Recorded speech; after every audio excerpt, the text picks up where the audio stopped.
Hayatta qəhrəman adına yüksələrəksən, ən uca zirvələr sən fəth etmisən. Vətənə, xalqına xidmət etməklə adın yazılıbdır tariximizə. Yaşayır ürəklərdə, qəlblərimizdə. Əfsanə olmaqla nəslə hər zaman tarixdə zirvəsən. Bizim qəhrəman adın yazılıbdır tariximizə. Yaşayır ürəklərdə, qəlblərimizdə. Əfsanə olmaqla nəslə hər zaman tarixdə zirvəsən. Bizim qəhrəman.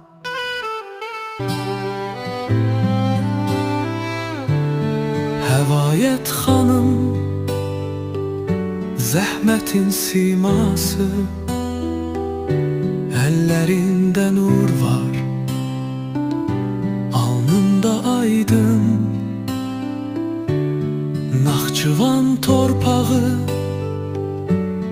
vətən dəyəri,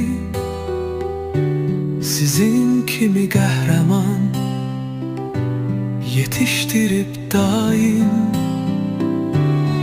Əməkdə öncüsən, fədakarsan sən, hər zərrənlə örnək, hər baxışın şən.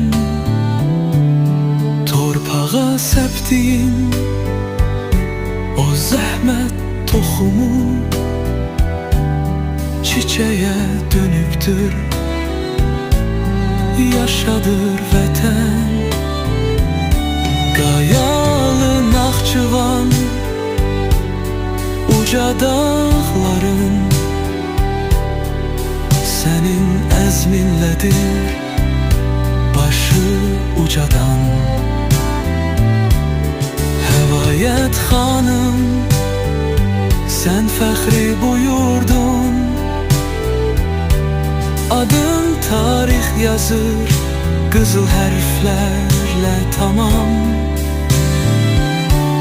Əllərin zəhmətlə bəzəyib yeri, ürəyin daimdir sevgi gövhəri. Qoy sağlıq, səadət yoldaşın olsun, hörmətin, şöhrətin artsın hər yerdə. Həvayət xanım, sən fəxri buyurdun, adın tarix yazır qızıl hərflərlə tamam.